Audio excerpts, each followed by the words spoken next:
The dynamite was already wired. The plunger sat 3 feet away, and Captain James Holloway stood between them, staring at 4,000 American soldiers who didn't know they were already dead. December 17, 1944. Belgium. The Losheim Gap. Snow fell like ash from a burning sky. Behind Holloway, the stone bridge over the Amblève River stretched 200 feet, old, narrow, built by Romans or Belgians or God himself. No one was quite sure. What everyone was sure of was this: if German armor crossed that bridge, they'd cut straight through to the fuel depot at Malmédy. And if they reached those fuel dumps, the entire Allied line would collapse like a house of cards soaked in gasoline. Holloway had his orders. Written. Clear. Signed by a colonel whose name he'd already forgotten. Destroy the bridge at 1,400 hours. No exceptions. It was 1,357 hours. And 4,000 men from the 106th Infantry Division, bloodied, scattered, running for their lives through the Ardennes forest, were 3 minutes away from needing that bridge to survive. The radio operator, Corporal Eddie Vasquez, looked up from his set. His face was pale. "Sir, they're requesting permission to cross.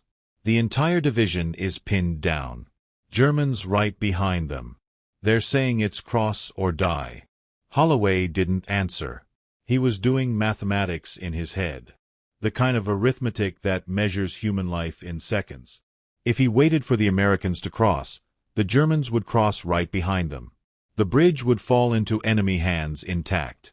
The fuel depot would be overrun. Thousands more would die when German tanks, fat with Allied gasoline, punched through to Antwerp. If he blew the bridge now, on schedule, 4,000 Americans on the wrong side of the river would be trapped, cut off, slaughtered or captured. Men who'd already survived 3 days of hell, running through snow and fire, believing salvation was just across one stone bridge. The engineers stood ready. Sergeant Lou Prieger had his hand on the plunger. Waiting. His eyes asked the question his mouth wouldn't. "What are we doing, Captain?" Through his binoculars, Holloway could see them now. Shapes moving through the tree line. Americans. Running. Stumbling. Carrying wounded. Some had lost their rifles. Some had lost their boots. All of them had lost everything except the belief that the bridge ahead meant life. Behind them, maybe a mile back, German tanks. He could hear them. The deep rumble of diesel engines. The squeak and clatter of treads on frozen ground. Holloway checked his watch. 1,358 hours. 2 minutes. "Sir." Vasquez's voice cracked. "What do we do?" The question hung in the frozen air like smoke. What do we do? As if there was a right answer. As if war offered clean choices instead of variations of terrible. Holloway lowered the binoculars and looked at his hands. They were steady. That surprised him. He'd expected them to shake. Expected some physical manifestation of the weight pressing down on his chest, making it hard to breathe. But his hands were rock steady, as if they didn't understand what they were about to do. James Holloway was from Vermont, a place where bridges mattered, where winter meant isolation, and a washed-out bridge could leave a town cut off for months. He'd grown up understanding that bridges weren't just engineering, they were lifelines. Before the war, he'd taught high school chemistry. Married his college sweetheart, Margaret. Had a son, Thomas, who was 3 when Holloway shipped out in 1943. In his wallet, he carried a photo. Margaret holding Thomas on the front porch, both of them squinting in summer sunlight, both of them smiling like the world was a place where fathers always came home. He'd thought about that photo every day since Normandy. Every single day. Holloway wasn't a career soldier. He was a reservist who'd been called up, trained quickly, and thrown into the machinery of war. By December 1944, he'd seen enough combat to know that war wasn't about glory or flags or any of the things recruiting posters promised. War was about impossible choices. And right now, he was staring at the most impossible choice of his life. The engineers had wired the bridge the night before. 40 pounds of TNT, carefully placed at structural weak points. The Romans had built well, it would take precise demolition to drop this thing. Prieger had done good work.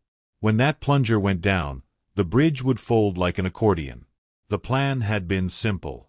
Hold the bridge until 1400 hours, giving retreating American units time to cross. Then blow it before German armor could follow. Simple. Clean. The kind of plan that looked perfect on paper in some warm headquarters 50 miles behind the lines. But no one had planned for this. For an entire division, scattered and desperate, arriving at the last possible second. For the timing to be so catastrophically tight that every second meant dozens of lives. For the mathematics of mercy to collide with the mathematics of war. Captain. Prieger's voice was steady, but his hand trembled on the plunger. If we wait much longer, the Germans will be in visual range. They'll see what we're doing. They might get across before we can blow it. Holloway knew. God, he knew. Every second he waited was a gamble. A bet placed with other people's lives as currency. 1,359 hours. 1 minute until his orders said to destroy the bridge. Through the binoculars, he watched the lead American soldiers reach the bridge approach. They were running now, full sprint, sensing salvation. An officer, captain's bars visible on his helmet, was waving men forward, shouting encouragement Holloway couldn't hear but could imagine perfectly. Keep moving. Almost there. Don't stop. Behind them, emerging from the tree line like wolves scenting blood, the first German tank. A Panzer IV, turret swiveling slowly, searching for targets. Vasquez spoke quietly, as if afraid to break whatever spell held them all frozen. Sir, if we blow it now, we follow orders. We save the fuel depot. We save the line. He paused, swallowing hard. But those men. His voice trailed off into nothing, into the space where words couldn't reach. I know what happens to those men, Corporal. The first Americans were on the bridge now. Running. 50 men. 100. More pouring from the forest like water finding a drain. They ran like men who'd already outrun death once and were trying for twice. Boots hammering on ancient stone. Equipment rattling. Someone was crying. Someone else was laughing. The high, desperate sound of a man who couldn't believe he was still alive. Holloway's hand moved toward the plunger. Then stopped. 1,400 hours. The exact moment his orders said to blow the bridge. The exact moment when following orders meant killing 4,000 Americans. Sir. Prieger's voice carried an edge now, sharp with fear and confusion and the terrible understanding that whatever Holloway decided, some of them would die. Many of them. Maybe all of them. Holloway watched through the binoculars. More Americans flooding onto the bridge. They packed it shoulder to shoulder, a river of desperate men flowing toward safety. 400 on the bridge. 800. More coming. The stone groaned under their weight. Ancient Roman engineering protesting the weight of modern war. The German tank fired. The shell screamed overhead, impacting somewhere in the Belgian countryside behind them. Ranging shot. Finding distance. The next one would be more accurate. The one after that would find the bridge. Every second Holloway waited, he was gambling. Gambling that the Americans would cross before the Germans got close enough to threaten the demolition. Gambling that he could time the detonation perfectly, late enough to save the Americans, early enough to stop the Germans. Gambling with thousands of lives, and the house always wins in the end. He'd been taught at officer training school that officers don't gamble. They assess. They calculate. They follow doctrine. Orders exist because someone higher up sees the bigger picture, the strategic necessities that a captain in a muddy field can't possibly understand. A colonel at headquarters has maps, intelligence reports, the ability to see how one small bridge fits into the vast chess game of armies and nations. A captain just has a plunger and a choice. But the colonel wasn't here. Wasn't watching these men run. Wasn't hearing Vasquez's breathing, sharp and quick like he'd been sprinting. Wasn't feeling the weight of a hand on a plunger that would decide who lived and who died, and who went home to families that were already addressing letters they'd never finish writing. Captain Holloway. A shout from the bridge, barely audible over the sound of running boots and distant diesel engines. The American officer who'd been waving men forward had reached the near side. He ran toward Holloway's position, wild-eyed, uniform torn, blood on his face from a wound that hadn't stopped him from running 12 miles through German lines. "Don't blow it. For God's sake, we've got 4,000 men back there." His voice broke on the number. 4,000. As if saying it out loud might make Holloway understand the magnitude, the terrible arithmetic of what was about to happen. "I know how many men you have, Captain." Holloway's voice was flat, emotionless, the tone of a man who'd already made his decision and was just waiting for the moment to arrive. "Then you know you can't. I know what my orders are." The officer stared at him. Understanding dawned slowly, spreading across his face like blood through water. "You son of a bitch. You're actually going to do it. You're going to blow it with our men still on the wrong side." Holloway didn't answer. What could he say? "Yes, I'm going to kill 4,000 Americans to save 10,000 more? Yes, I've done the math and you lose? Yes, I'm going to follow my orders and let you watch your division die?" There were no words for this. Just the cold weight of the plunger under his hand. More Americans on the bridge. The span was packed now, dangerously so. Ancient stone wasn't meant to hold this much weight. If it collapsed under them, if the bridge failed naturally before the demolition could even trigger, it would be the cruelest joke God ever played. Through the binoculars, German tanks, 3 of them now, advancing through the forest. Infantry following. Half a mile away and closing fast. Prieger, voice tight with fear. "Sir, we're out of time. If they get much closer." Vasquez, almost pleading. "Captain, please." The American officer, grabbing Holloway's arm. "There are 4,000 men. I can count, Captain." Holloway's voice cracked, the first break in his composure. "I can count. I know exactly how many men are about to die." He pulled his arm free, breathing hard, and for a moment the mask slipped and everyone could see what this was costing him. The bridge swayed under the weight of running men. Stone wasn't supposed to move like that. Roman engineering wasn't supposed to flex. But it did, groaning, protesting, holding by sheer ancient will. Holloway's hand hovered over the plunger. Here's what James Holloway understood about war, what 3 years of combat had taught him in lessons written in blood and fire and men who screamed for their mothers while bleeding out in Belgian mud. War runs on mathematics. Cold, merciless arithmetic that doesn't care about names or faces or the letters home that would never be written. One bridge destroyed on schedule equals fuel depot saved equals maybe 10,000 Allied lives preserved equals maybe weeks shaved off German defensive capabilities equals maybe the war shortened by days or weeks or months. One bridge left standing 5 minutes too long equals German armor crosses equals fuel depot captured equals Allied line collapses equals maybe 50,000 casualties equals maybe months added to the war equals maybe his son Thomas growing up without a father because the whole damn war went sideways over one bridge in Belgium. The equation was clear. Except 4,000 men were on that bridge right now. Right now.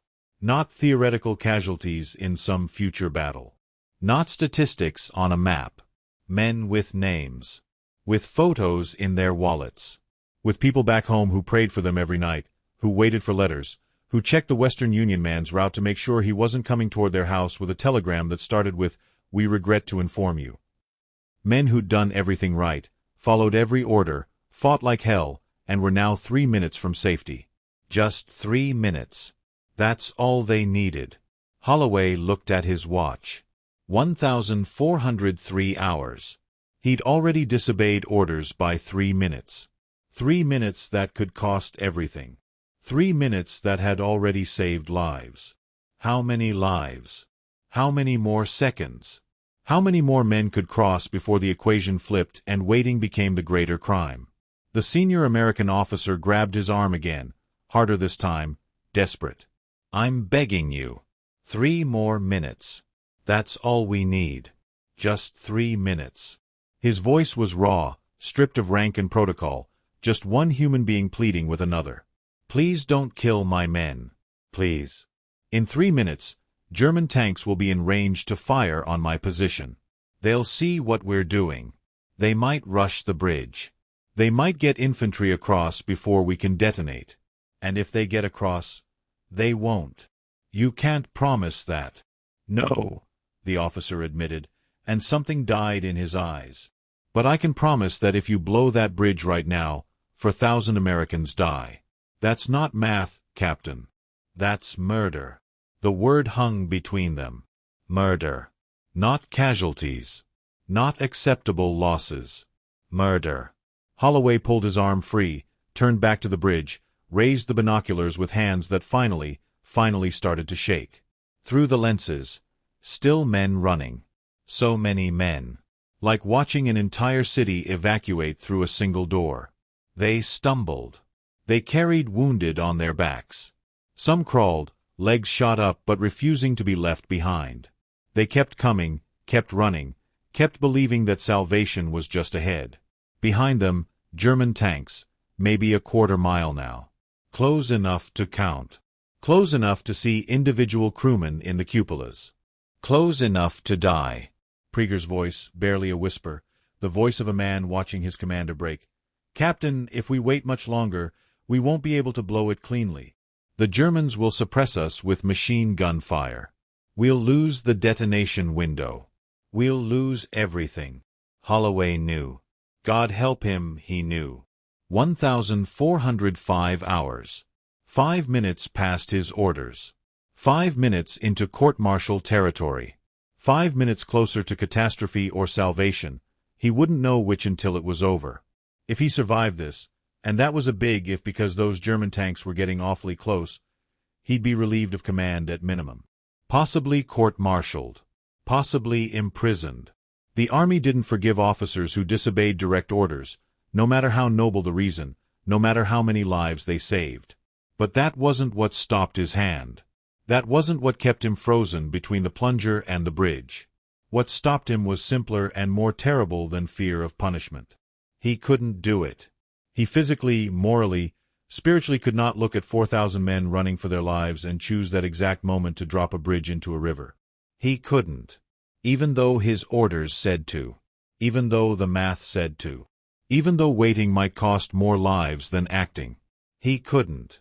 Keep watching those tanks, he said quietly, and his voice sounded strange in his own ears, like someone else speaking with his mouth. The very second they're in range to threaten this position, we blow it. Americans on the bridge or not. Understood. Prieger nodded, relief and horror washing over his face in equal measure. Vasquez exhaled shakily, a sound like a man who'd been holding his breath underwater and finally broke surface. The American officer grabbed Holloway's hand and shook it, violent, grateful, desperate. Thank you. Thank you, Christ, thank you. Don't thank me yet, Holloway cut him off. We're not across. Get your men moving. Every second counts now. The officer ran back to the bridge, shouting, pushing, pulling men forward with his hands. Hurry. Faster. Keep moving. Don't stop. Don't look back. Almost there. 1,406 hours. Germans. Quarter mile and closing. Americans. Still flooding across. The bridge groaned louder now, a sound like the earth itself complaining. Ancient stone, Roman engineering, protesting 20 centuries later. Holloway watched through binoculars, and found himself counting. Not seconds. Men. Trying to memorize faces, as if that would matter. As if he could carry the weight of their lives if this went wrong, if the Germans reached the bridge, if his mercy turned into massacre. A shell screamed overhead. Closer this time. Another ranging shot, but the Germans were finding their distance, walking their fire closer to the target. The next one would be close. The one after that would hit. Vasquez. They're targeting us, sir. I noticed. Sir, if they hit the detonation wire. I know, Corporal. If a German shell cut the wire between the plunger and the charges, they wouldn't be able to blow the bridge remotely. They'd have to run out there under fire and light it manually. Which was suicide. Which meant the bridge wouldn't blow. Which meant everything Holloway had waited for, everything he'd risked, would be for nothing. 1,407 hours. Americans. Maybe 3,000 across now. Maybe 1,000 still on the wrong side. Running. Some limping. Some being carried by buddies who refused to leave them. Through the trees, German infantry, visible now between the tanks. Running alongside the armor. Maybe 200 men. Maybe more. They'd figured it out. They knew what was happening. They were going to try to reach the bridge before it blew, try to capture it intact, try to turn Holloway's mercy into Germany's victory. Praeger, sir. His voice carried real fear now, the kind of fear that comes when you realize the plan is falling apart and there's nothing you can do to stop it. Not yet. Sir, they're close enough to rush us. I said not yet. Another shell, this one 30 yards short. The explosion threw up dirt and snow. Shrapnel pinged off the bridge's stone face like deadly hail. The Americans on the bridge didn't slow. They ran harder, sensing that time was running out, that the window was closing, that any second now physics and mathematics and war would catch up with them. The American officer was on the bridge now, personally pulling men forward. Shouting, pushing, dragging the wounded, trying to speed the impossible, trying to compress time itself through sheer force of will. Holloway's hand rested on the plunger. Not pressing, just touching, feeling the cold metal. Wondering what it would feel like when he finally pushed down. Wondering if he'd feel the moment when stone fell and men realized they'd been abandoned. Wondering if he'd hear them scream or if the explosion would drown it out. Wondering if Margaret would understand when they told her what he'd done, if Thomas would grow up knowing his father had been the man who saved thousands by killing hundreds. If the math would make it right. If anything could make it right. 1,408 hours. Germans, 200 yards from the bridge approach. Americans, 500 still on the wrong side. Running hard now, desperate, faces visible through the binoculars. Young faces. Scared faces. Faces that looked like the boys Holloway used to teach chemistry to back in Vermont. Captain. Praeger's shout carried real panic now. They're close enough to engage. If they get infantry on that bridge, Holloway could see it unfolding like a nightmare in slow motion. German soldiers, sprinting, 150 yards from the bridge. American soldiers, sprinting, desperate. The bridge between them, ancient stone holding the weight of two armies and one impossible choice. Time collapsed into heartbeats, into breath, into the sound of diesel engines and running boots, and somewhere far away a crow calling, indifferent to the small tragedy of men and war. 100 yards. A German shell hit the riverbank 20 yards away. Dirt and snow exploded upward. Shrapnel carved ugly wounds in the earth. A piece of hot metal hit the demolition wire. Sparks.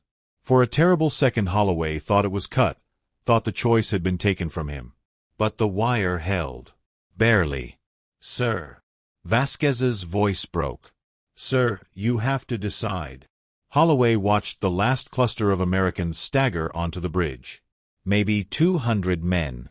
That's all that was left. Just 200. The rear guard.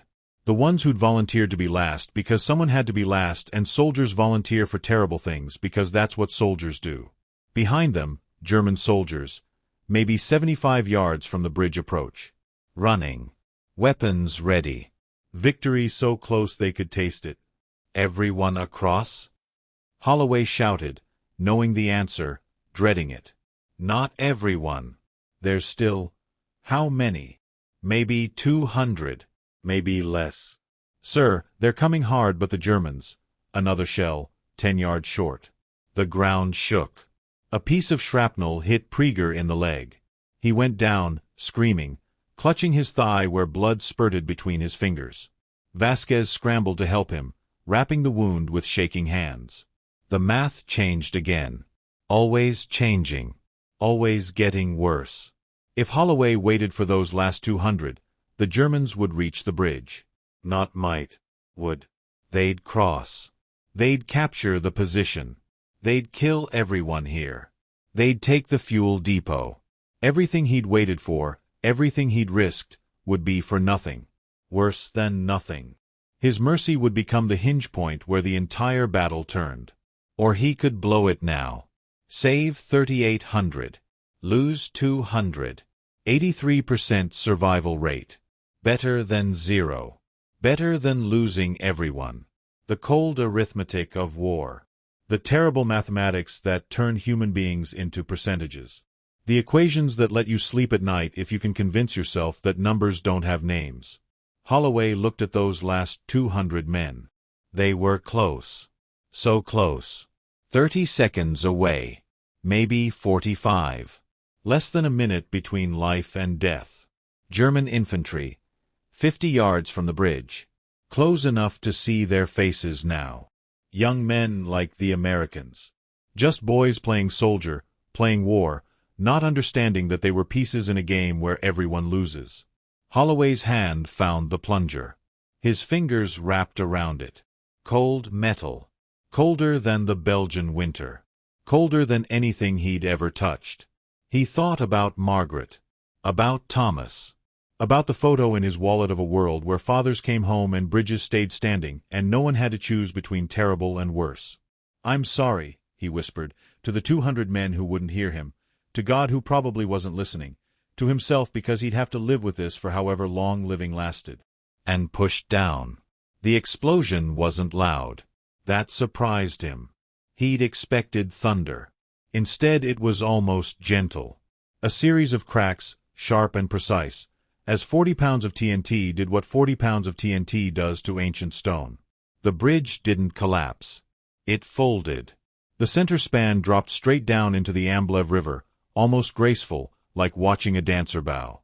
Stone hit water with a sound like the earth sighing. Spray shot 50 feet high, catching the afternoon light, making rainbows that had no business being beautiful. And on the far side, 200 American soldiers stopped running. They stood there, staring at the gap where the bridge had been. Just staring. Some dropped to their knees in the snow. Some turned to face the Germans behind them, hands rising slowly in surrender. Some just sat down. Gave up. Stopped. Holloway watched through binoculars, forcing himself not to look away. If he'd made this choice, he'd bear witness to it. He'd watch every second. He'd carry their faces. The German infantry reached them. No shots. The Americans weren't fighting. Why would they fight? What was the point? Hands up. Weapons down. The universal language of defeat. On Holloway's side, 3,800 Americans collapsed on the Belgian hillside. Gasping. Weeping. Alive. Some kissed the ground. Some vomited from exhaustion and relief and the knowledge that they'd made it by seconds. Some just lay there, staring at the sky, not quite believing they were still breathing. The senior American officer approached Holloway. His face was unreadable. Hollow. The face of a man who'd just watched part of his command sacrificed. "You saved 3,800 men today, Captain." His voice was flat. Empty. "I killed 200. You saved 3,800. Tell that to the 200. Silence. What else was there?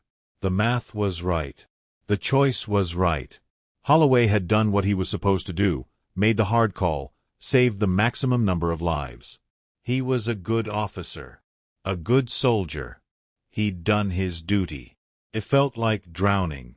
Across the river, German tanks arrived at the ruined bridge. They stopped, surveyed the gap, realized it was over. One tank commander climbed out of his cupola, looked at the wreckage, and actually saluted in Holloway's direction. Professional respect. Engineer to engineer. Even enemies. Then the Germans turned and left. The bridge was gone. The route was closed. The fuel depot was safe. Holloway had won. He wanted to vomit. He wanted to scream. He wanted to go home to Vermont and teach chemistry to kids who still believed the world made sense. Instead he stood there, hands still on the plunger, watching smoke rise from the river where a bridge used to be. Captain James Holloway was court-martialed 3 weeks later. The charges were disobeying direct orders, endangering Allied strategic objectives, and conduct unbecoming an officer. The trial lasted 2 days. 47 witnesses testified. Engineers who'd wired the bridge. Infantry officers who'd crossed it. Even some of the 3,800 men who'd survived came to tell the court what Holloway had done. The prosecution argued that Holloway's 5-minute delay could have cost the Allies the fuel depot, could have extended the war, could have killed thousands. The defense argued that Holloway's decision saved 3,800 American lives, that his tactical judgment in the field was sound, that he'd made the best choice possible under impossible circumstances. The verdict came back after 4 hours of deliberation, not guilty on all charges. The courtroom erupted. The 3,800 men who'd lived cheered. But Holloway just sat there, staring at nothing. Because not guilty didn't mean innocent. It just meant they couldn't prove he'd done wrong. He was quietly reassigned to a logistics position in England. Away from the front. Away from decisions. The army forgave him officially but didn't trust him with men's lives again. He pushed papers for the rest of the war. Margaret asked him once, after he came home in 1946, after Thomas had grown tall enough to ride a bicycle, after life had tried to return to normal. "Do you regret it?" "Which part? Waiting too long, or not waiting longer?" "Either." "Both." Holloway thought about it for a long time. "Every night, I see those 200 men. The ones who didn't make it. And every night, I see 3,800 who did. The math says I made the right choice.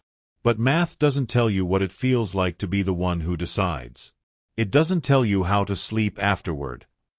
The 200 American soldiers captured that day survived the war. Most of them. They were processed as POWs, held in German camps, and liberated in 1945. All but 17 came home. The fuel depot at Malmédy remained in Allied hands. The German offensive in that sector stalled. Some historians credit Holloway's bridge demolition with preventing a breakthrough that could have extended the Battle of the Bulge by weeks. The 3,800 Americans who crossed went on to fight in the Rhineland, in the Ruhr, in the final push into Germany. Casualty rates suggest approximately 800 died in subsequent fighting. But 3,000 made it home.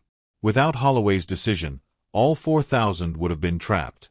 James Holloway never spoke publicly about the bridge.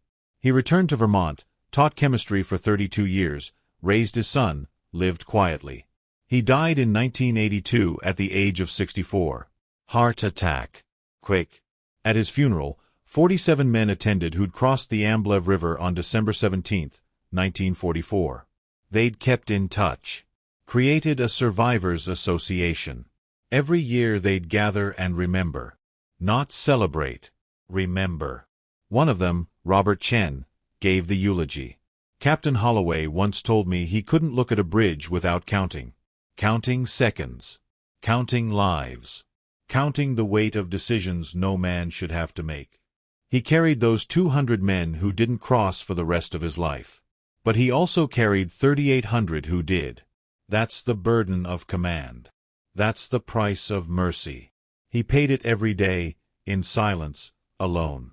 And we're here because he chose to wait. Because he gave us those 5 extra minutes. Because when the math told him to kill us, he found a way to save most of us instead. That's not murder. That's love. The terrible kind. The kind that destroys you to save others.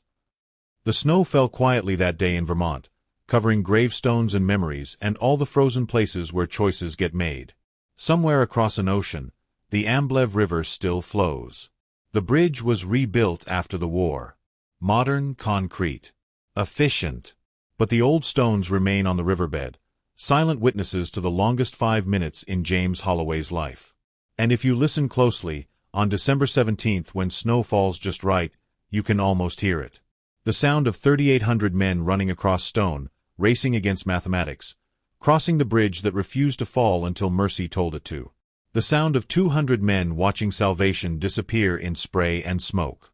The sound of one man's hand on a plunger, choosing between terrible and worse, and living with it forever after.